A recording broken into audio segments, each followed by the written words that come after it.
Olá pessoal, meu nome é Cristóvão Jaques, aqui do Observatório SONIR e do canal Astronews. Um bom ano para todos, estamos aqui no dia 1º de janeiro e aí vamos iniciar esse terceiro boletim sobre as operações do telescópio James Webb. Bem, se você não é inscrito no canal, se você gostar desse vídeo, aproveita e se inscreva. Deixa o like aí, porque é muito importante para esse vídeo cada vez ter mais relevância em relação a outros vídeos, né? E se você também puder fazer o favor, compartilhe aí na sua rede social esse vídeo, se você achar interessante. E também hoje nós temos outros 2 boletins, né? Tem um primeiro, tem um segundo, que além de podem estar um pouquinho desatualizados em relação ao James Webb, mas também a gente sempre explica algum conceito sobre a missão, sobre a órbita, sobre o tamanho do espelho, ou seja, nós vamos fazendo, cada vídeo que a gente vai fazendo aqui, a gente vai explicando algum conceito sobre também o James Webb. E hoje, recebi aqui vários pedidos para falar sobre a órbita do James Webb. O que é esse ponto L2? Que coisa que é essa aí, né? Por que eles estão lançando o James Webb lá? Então hoje eu resolvi, antes de fazer o boletim mesmo, falar sobre o ponto L2, que é uma coisa que muita gente tem muita dúvida. Bem, esse ponto chamado ponto L2, o ponto lagrangiano L2, ele é um ponto de balanço, né, entre as forças gravitacionais da Terra e do Sol. Então aqui eu trouxe até, para a gente fazer uma analogia, pensa aqui um cabo de guerra, né? Lembra aquele cabo de guerra que tinha uns meninos que puxavam de um lado, o menino puxava do outro, você passasse com o lacinho, depois uma marca, um time ganhava, né? Então, o ponto de Lagrange, não só o L2, né? Tem o L1, L2, L3, L4, L5, eles são pontos de balanço, de medida de forças, né? Entre a gravidade do Sol e a gravidade da Terra. Então, às vezes, nesse ponto L2, apesar dele ser um ponto assim, de extremo estabilidade gravitacional, mas ele, na verdade, ele não é estável, ele é instável. Então, às vezes, o Sol pode puxar um pouquinho, a Terra puxar um pouquinho e ficar nesse vai e vem aqui, principalmente se a Lua, dependendo da posição da Lua, ela entra aí, dependendo da fase da Lua, ela pode também ter uma influência nesse balanço gravitacional aqui do ponto L2. Bem, mas vamos aqui ver alguns esquemas do ponto L2, vai ficar mais fácil, e depois eu vou explicar como é que vai ser a órbita do James Webb em volta desse ponto L2. Na verdade, ela não vai ficar no ponto L2, vai ficar em volta do ponto L2. Vamos ver aqui. Bem, pessoal, aqui nós temos um esquema interessante, mostrando aqui essas questões aqui dos pontos lagrangianos L1, L2, L3, L4, L5, que são esses pontos aí de balanço gravitacional entre o Sol e a Terra. Vamos primeiro aqui explorar aqui um conceito chamado esfera de Hill. A esfera de Hill, por exemplo, a esfera de Hill da Terra é uma esfera que fica em torno da Terra, é uma esfera imaginária, mas ela é uma esfera em torno da Terra, onde a Terra tem a predominância gravitacional em relação ao Sol, ou seja, qualquer corpo que tiver aqui dentro da esfera de Hill da Terra, ele é mais sujeito a perturbações gravitacionais da Terra do que do Sol. No caso, essa esfera de Hill, ela é feita em relação a 2 corpos, ou seja, um corpo de maior massa e um corpo de menor massa, como a Terra. Então, a esfera de Hill da Terra, ela tem 1,5 milhão de quilômetros de raio, ou seja, é essa esfera aqui, ou seja, qualquer corpo que passar aqui dentro da esfera de Hill, ele vai ter mais perturbações gravitacionais da Terra do que do Sol. Saiu da esfera de Hill da Terra e entrou na esfera de Hill do Sol, aí sim o Sol ele tem maior predominância de perturbações gravitacionais. E esses pontos L1 e L2 justamente coincidem com o final da esfera de Rio da Terra, tá?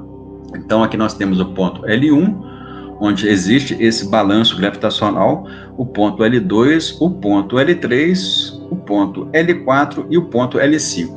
Aliás, esse ponto L1, L2, L3 foi o matemático Leonhard Euler, é um matemático suíço que descobriu esses pontos. Depois, o Lagrange descobriu os pontos L4 e L5, mas depois que um trabalho que o Lagrange publicou, acabou ficando o nome dele e não do Euler, né?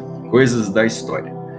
Mas, enfim, aqui nós temos, então, esses pontos. Então, o James Webb vai... o destino final aqui é ficar em torno desse ponto L2. Por que desse ponto L2?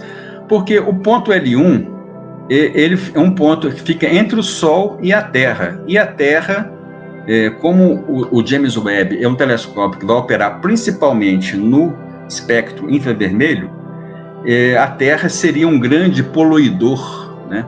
Vamos dizer assim, para o James Webb se ele ficasse no ponto L1.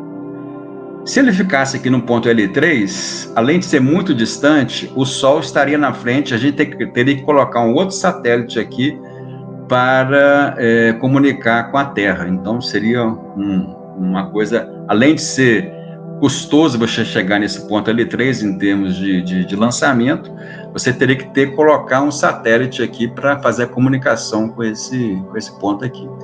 O ponto L4, L5, apesar de serem pontos até estáveis, né, eles não são interessantes porque acumula muita poeira interplanetária aqui, né? Então tem até alguns asteroides, poucos, até hoje foi descoberto só 2, né, que ficam nesse ponto L4, L5, mas aqui acumula muita poeira devido a esse equilíbrio gravitacional. Eles são mais estáveis do que o ponto L2.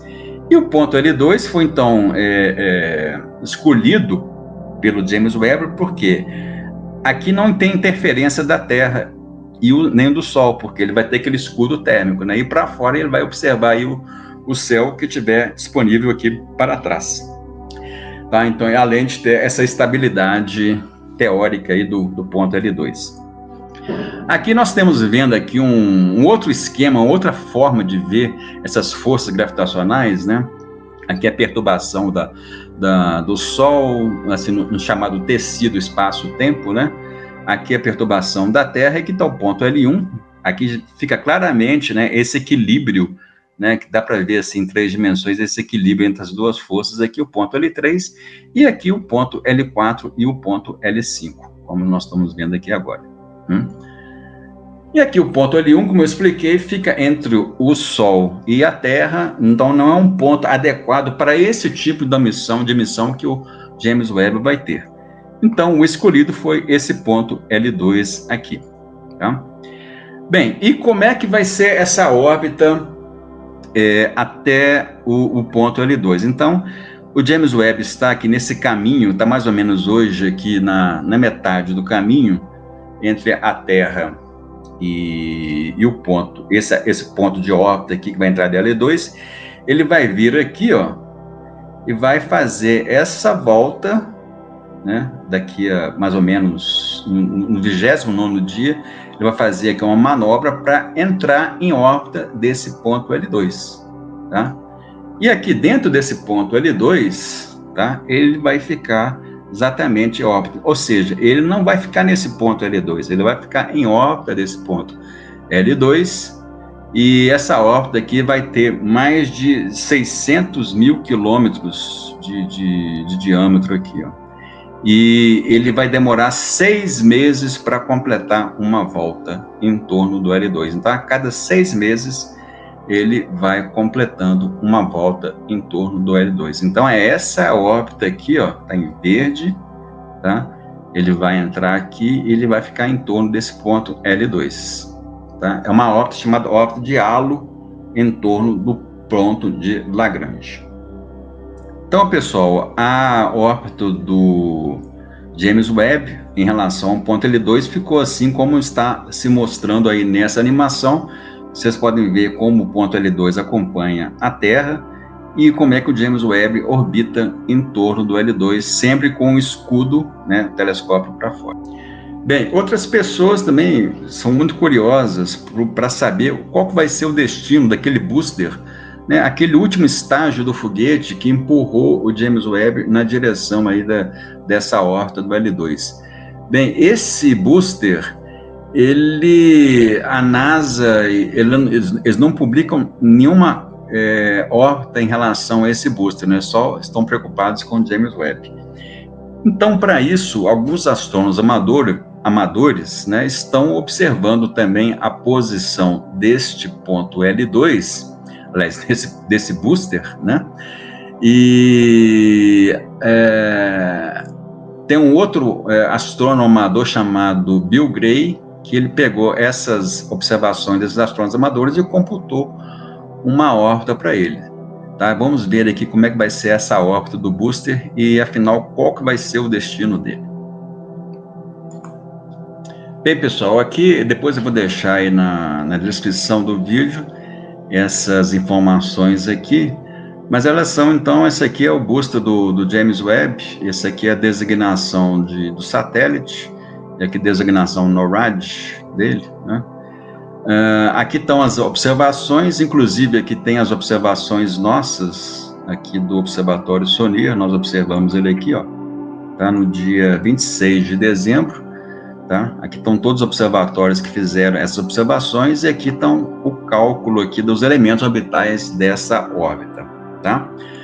E aqui está interessante, se você clicar aqui em Orbit Simulator View, você vai abrir aí um link com um gráfico mostrando qual que vai ser a órbita desse booster em relação à Terra. Aí você pode fazer isso aqui, ó. Vamos diminuir o zoom aqui, ó, tá? E vamos fazer uma animação. Aqui está a Terra, esse ponto branquinho aqui nessa órbita aqui azul. E o booster, exatamente esse pontinho verde aqui. Vocês podem ver como ele está uma órbita um pouquinho mais externa. Ele vai diminuindo a velocidade em relação à Terra. É como se fosse uma corrida aqui de cão e gato, né? Então a Terra vai na frente e o booster vai atrás, e a cada vez que passa, dá um ano, ele vai ficando para trás, porque ele está numa órbita mais externa. Então ele vai ficar também em torno do Sol, vai ter uma órbita chamada heliocêntrica, que vai ficar em torno do Sol. Tá? E nós vamos continuar observando esse booster até quando der, para a gente obter as melhores informações. O Bill Gray calcula que somente no ano de 2047 esse booster vai passar aí a ser visível próximo da Terra de novo, tá? Mas ainda vamos ter mais informações no futuro. Bem, agora então vamos ao que interessa, né, que é o boletim aí do posicionamento do James Webb. Bem, pessoal, atualmente vamos passar aqui das medidas inglesas para as nossas medidas métricas aqui, para ficar mais entendível. Nós estamos aqui com 7 dias, 8 horas e 21 minutos após o lançamento, já tem 774 mil quilômetros da Terra e falta 671 mil quilômetros até chegar nessa órbita do ponto L2 aí, tá? Então, em termos de distância, nós temos 53% já completados, né? Mas vocês podem ver que pela linha do tempo aqui, ó, ainda faltam um bocado de dias aí para a gente chegar no final da missão. Por quê? Porque essa velocidade do cruzeiro, gente, cada dia vocês percebem aqui que ela está diminuindo um pouco. E ela vai diminuindo ao longo dessa trajetória até a inserção do L2, justamente para ele fazer aquela voltinha, né, aquela manobra de inserção no ponto L2. Por isso que essa velocidade vai diminuindo aos poucos, justamente por causa da gravidade da Terra, que vai tendendo a puxar aí o James Webb.